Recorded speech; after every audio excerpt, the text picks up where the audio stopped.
Mesdames et messieurs, bonsoir et bienvenue dans ce journal. Le sommaire. Le port sec de Kagbele à Dubreka est envahi par des constructions anarchiques. Ce domaine réservé de l'État a été exploité par des particuliers. Les autorités ont l'intention de le récupérer. Le ministre Ibrahima Kourouma était sur les lieux ce mercredi. La sous-préfecture de Wonkifon dans Koya dispose d'un centre de santé qui se trouve dans des difficultés. Il manque d'eau potable et d'ambulances. Et puis la semaine spéciale Télémélé se poursuit sur nos antennes. Ce soir, nous irons dans le district de Neylegel, dans la sous-préfecture de Sarakali. Ce village dispose d'un patrimoine historique vieux de plus de 4000 ans. Idriss Abari nous en dira plus. Encore une fois, bonsoir. Plusieurs maisons seront bientôt détruites à Dubreka sur un domaine réservé de l'État. Il s'agit du port sec d'une superficie de 147 hectares. Il est occupé anarchiquement par des citoyens à travers des constructions multiples. Après une visite sur les lieux ce mercredi, Ibrahima Kourouma menace les autorités du quartier et ses cadres de poursuite judiciaire, des menaces auxquelles Madame le chef de quartier de Kagbele ne semble pas croire. Nibari et Yacouba Traoré. Le problème, c'est ce domaine, le port sec de Kagbele. D'une superficie de 147 hectares, ce patrimoine de l'État devrait servir de relais au port autonome de Conakry, notamment pour le stationnement des conteneurs, le stockage et également un espace réservé aux produits dangereux. Hélas, aujourd'hui, la zone est occupée par les citoyens et certains responsables haut perchés au sommet de l'État. Le ministre de la Ville est déterminé à récupérer cet ensemble. L'huissier qui viendra pour voir les populations installées, l'huissier viendra leur donner un document pour signifier qu'ils sont installés de façon illégale. Et s'ils ont des documents qui les permettent de dire qu'ils sont propriétaires du terrain ou qu'ils ont des documents légaux, en ce moment, il se dirigera. Nous allons mettre sur pied une commission, le ministère des Transports, le ministère de la Ville et de l'Aménagement du Territoire, le ministère le port et nous-mêmes. Nous allons mettre sur pied une commission qui va récolter toutes ces données, tous ces éléments et tous ces documents et nous allons vérifier la légalité des documents au maximum dans une semaine. Un point sur la table, Ibrahima Kourouma sort les griffes et met en garde tous ceux qui vendent ces lieux aux citoyens et promet des sanctions. L'ensemble des gens qui seront impliqués dans une situation, je veux parler des chefs de quartier, je veux parler des maires, je veux parler des travailleurs du port, je veux parler des travailleurs du ministère du Transport, je veux parler des travailleurs du ministère de l'administration du territoire. Tous ceux qui seront impliqués dans cette situation paieront. En tout cas, les sanctions seront prises. Des mots qui n'ébranlent pas les autorités du quartier, qui réitèrent leur soutien à la population. Depuis l'an 2006, ils ont les papiers. Moi, je suis monté à l'an 2009. Je ne suis pas impliqué. Je ne suis pas impliqué. Je les aide seulement ma population, mais je ne suis pas impliqué. Partout où je vais parler. Mais je suis avec ma population quand même. C'est en 2002 que le président Lansana Conté a affecté cette zone au port autonome de Conakry pour des activités portuaires. Selon des informations, les premiers occupants avaient été déguerpis avant de revenir pendant la transition. Et puis le gouvernement guinéen a répondu hier au Front national pour la défense de la Constitution dans une déclaration rendue publique ce mercredi par le ministre de l'Administration du territoire. Le gouvernement met en garde ce mouvement qui appelle à des manifestations lundi prochain. Le général Bourema Condé dit sa volonté de protéger les citoyens et leurs biens. Suivez cet extrait. Le FNDC, par cette déclaration, outre le fait d'affranchir ses membres de la loi, constitue une menace ouverte à la paix et à la sécurité de notre nation. Le gouvernement guinéen, soucieux de la quiétude sociale et de la sécurité des citoyens et de leurs biens, met en garde tous les fauteurs de troubles, sous quelque forme d'action ou d'intervention que nous tenterons d'entreprendre pour nuire. Il invite les citoyens, tous les citoyens, les opérateurs économiques, les sociétés minières et toutes les catégories de travailleurs à vaquer tranquillement et sereinement à leurs affaires. Les services de sécurité fidèles à leur mission républicaine, veillent dans la plus grande sérénité, sans cependant céder la moindre fraction de seconde ou le moindre centimètre carré au règne de l'anarchie. Nul ne peut dénier au peuple de Guinée son droit inaliénable de se prononcer sur la réorganisation des pouvoirs publics et des libertés fondamentales s'il en exprimait le besoin. Le gouvernement prend à témoin l'opinion nationale et la communauté internationale des intentions manifestement préméditées d'un groupe de citoyens qui prétend prôner l'état de droit, la démocratie et la paix par des déclarations incendiaires et des velléités de paralysie du pays.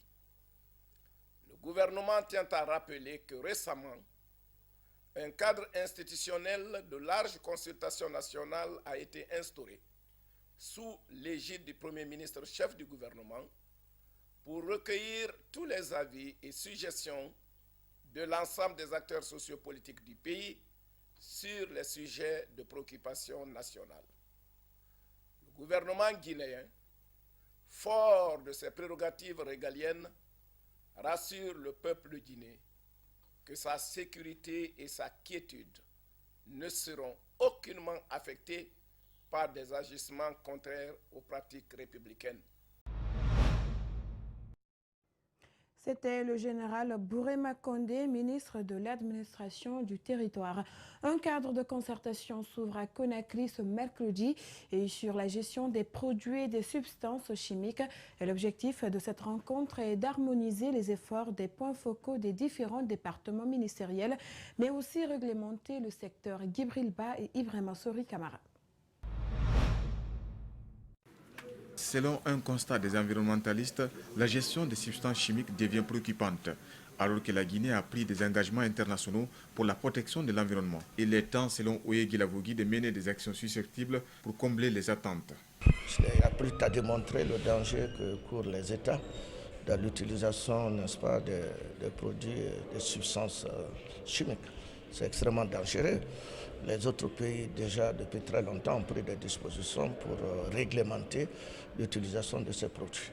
Autre facteur qui est aussi au centre des débats, c'est cette urbanisation accompagnée d'une plus grande consommation de produits manufacturés. Ce scénario conduira, selon ses participants, à une augmentation accrue des produits d'entretien. Nous avons remarqué effectivement qu'il n'y a pas, s'il faut dire, une réglementation pour tous les départements. C'est-à-dire qu'il n'y a pas une structure où tous les départements effectivement peuvent se retrouver pour parler de la gestion des produits de substances chimiques. Koulibaly saisit la problématique et décrit les méfaits des substances chimiques. Je vais prendre un exemple sur les produits chimiques qui rentrent dans la fabrication des explosifs industriels à usage civil. Je n'irai pas en profondeur parce qu'il s'agit des explosifs. Vous voyez le nitrate d'ammonium, c'est un produit chimique. Une des matières clés qui rentre dans la fabrication des émulsions. Les moyens dont dispose la Guinée pour participer aux négociations internationales relatives aux produits chimiques sont pour l'instant limités, a indiqué le ministre de l'Environnement. Cap à présent sur Télémilé, plus précisément dans le district de Leyleguel, dans la sous-préfecture de Saré-Kali. Ce district dispose d'un patrimoine historique vieux de plus de 4000 ans. Il s'agit d'une grotte préhistorique qui servait d'habitation et de refuge pour les anciens qui y vivaient. Mais malheureusement, ce site touristique est méconnu. Idrissa Bari et Gibril Kaba Kamara nous font découvrir ce site préhistorique. Selon le vice-maire de la commune rurale de Saré-Kali, la présence de cette grotte préhistorique a été découverte dans les années 700. Elle a aussi servi d'abri au premier érudit Thierno Motiliko, venu pour islamiser les autochtones d'alors. Avec son troupeau, il a voulu s'installer au bas-fond. Il était obligé de chercher des passages, puisqu'à l'époque, vraiment, c'était pas facile de joindre les bouts. Donc c'est à cet effet qu'ils sont descendus par le dorsal de la montagne et suivre le flanc jusqu'à la traversée à travers un arbre qui reliait deux falaises. Donc ils sont descendus par là-bas pour aboutir au bas-fond. Avec la colonisation, cette grotte servait de refuge aux habitants de ce village qui fuyaient les exactions du colon. Un secret qualifié de mystère qui a poussé les anciens de maudire toute personne qui dévoilerait aux Blancs d'alors l'existence de ce site préhistorique. Elle servait de refuge, ça c'est dingue, mais puisque ça date près de 4000 ans, il y en a à l'époque, il n'y avait pas d'habitation, ça servait aussi d'habitation. Il n'était pas permis à tout le monde de dévoiler ce secret. Ce n'est que dans ces dernières années, puisque nous, quand nous avions été à l'école en 1956-57, notre maître nous avait conduits ici. Mais les sages d'alors disaient qu'ils avaient maudit tout individu qui aurait montré cela à un blanc. À l'intérieur, on peut y apercevoir des signes marquant la présence des hommes préhistoriques, nous confie ce guide touristique. Plus loin, il affirme que c'est dans les années 90 qu'un instituteur a fait un document sur la présence de ce site. Mais les habitants de l'Iléguel souhaitent que cette grotte soit mise dans la cartographie touristique de la Guinée pour attirer les touristes à venir découvrir ce patrimoine historique. Les gens ont besoin de découvrir cette grotte, mais nous aussi, nous sommes très fiers aujourd'hui de vous recevoir ici. Pourquoi? Parce que nous estimons que très certainement, nous allons bénéficier de ce don spirituel, puisque c'est Dieu qui nous l'a donné, pour quand même participer au développement de Sarekeli et notre jour, pourquoi pas le développement de Télémélé. Malgré son enclavement, la préfecture de Télémélé dispose de plusieurs patrimoines historiques et des sites touristiques non viabilisés par les ministères en charge de la culture et le tourisme. La mise en lumière de ces sites pourrait permettre un développement économique et social de cette localité qui semble être oubliée par les autorités guinéennes. La sous-préfecture de Wankifon, située à plus de 65 km de Conakry, possède des infrastructures sanitaires, un centre de santé et 12 postes. Cependant, le centre de santé est confronté à quelques difficultés, notamment le manque d'ambulances et d'eau potable. Rosaline Goto-Monemou et Yacouba Traoré. La sous-préfecture de Wankifon, composée de 15 districts, dispose de ce centre de santé. Ici, on s'occupe uniquement des soins primaires. N'étant pas un centre de santé amélioré, les cas ne relevant pas de son ressort sont transférés à l'hôpital préfectoral de Koya. Il n'y a pas de césarienne, il n'y a pas de chirurgie, même petite chirurgie, il n'y en a pas. On fait le bulletin de référence, on dit aux parents, envoyez le malade à l'hôpital. Ce centre de santé coordonne 12 autres postes de santé de la localité. Il manque, entre autres, de clôture, d'eau et d'une ambulance pour des cas d'urgence. Mais il n'y a pas d'ambulance pour le centre. C'est un problème. C'est un problème parce que imaginez-vous la nuit, vous dites à un parent d'envoyer un malade ou une femme qui doit accoucher mais qui n'arrive pas et que ça sera une nuit tardive. Le problème au niveau de ce centre aussi, c'est le problème d'eau. À 2 reprises, on fait le forage, mais ça ne donne pas. C'est l'adduction qui n'est pas faite. On n'a pas d'eau. Et les bâtiments sont bien faits, mais il n'y a pas de cours aussi. Un autre problème inquiète les agents de ce centre de santé. C'est celui des femmes en état de famille qui commencent la consultation prénatale dans les cliniques. Ces agents de santé les invitent à se rapprocher pour bénéficier d'un suivi plus professionnel. Du côté des femmes en grossesse aussi, certaines femmes prennent des carnets de santé dans des cliniques, dans des petits coins. Et là-bas, on ne leur vaccine pas contre le tétanos.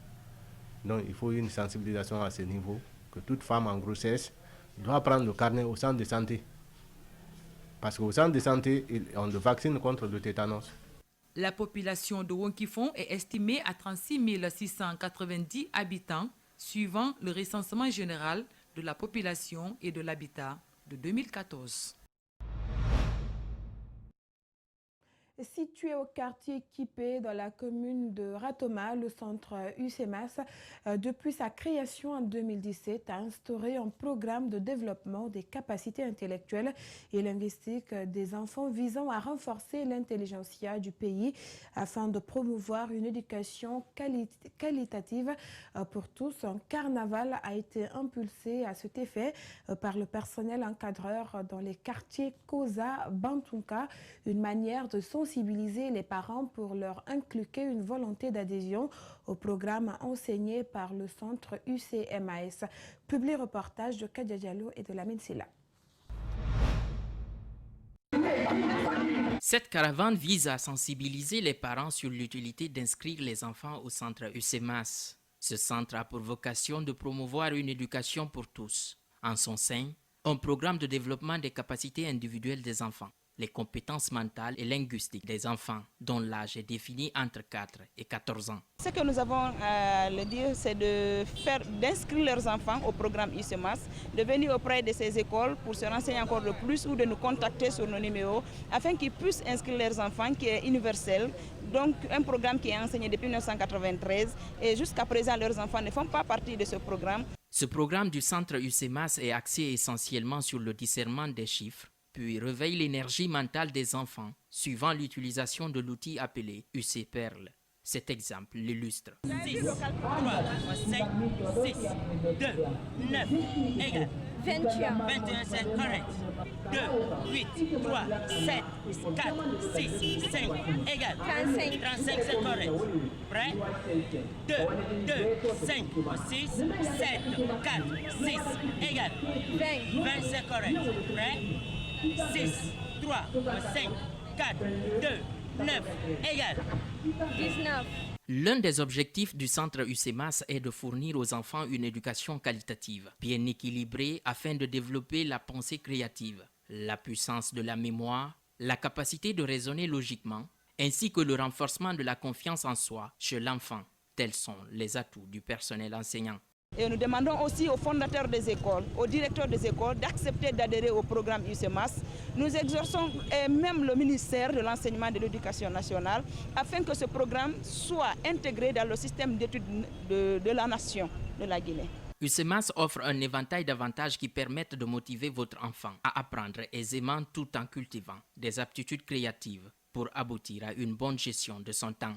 Ce centre d'enseignement concourt aussi à améliorer la mémoire visuelle et auditive de l'enfant pour le meilleur de ses résultats scolaires. À part ça aussi, peuvent nous contacter sur nos numéros le 626 74 22 93 ou le 626 90 60 44 pour inscrire leurs enfants. Et la société Dacom poursuit la promotion de ses produits Armanti. La préfecture de Koya a été une autre étape pour les responsables. Le choix de la localité n'est pas fortuit. Là-bas, la gamme est très prisée. Je vous propose ce public reportage signé Gibril Ba et Lamine Silla. C'est une tournée à l'allure d'une quête de clients. Samedi matin, les promoteurs des produits Armanti s'installent à Koya. Ici, les vertus de la gamme s'emparent de la contrée. Surtout la mayonnaise, du spaghetti, le lait Armanti et autres sont prisés ici. Il y a vraiment de la clientèle. Pour les vendeurs et consommateurs, les produits Armanti, c'est une histoire de goût qui se définit au fil du temps. La demande est donc pressante. Mes clients apprécient vraiment les produits Armanti. Ils ne veulent pas qu'il y ait de rupture. Toutefois, nous souhaitons que nos fournisseurs baissent les prix.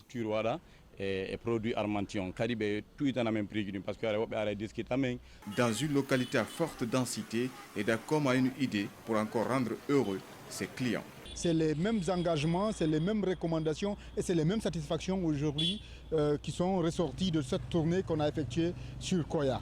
Donc de façon ramassée, nous pouvons dire que les produits sont suffisamment bien appréciés. Cet après-midi, la tournée de Dacom sur le pied du Mont Kakoulima trouve son succès au pas de danse de ces jeunes. La rédaction a réalisé ce journal. Merci à tous de l'avoir suivi et bonne soirée chez vous.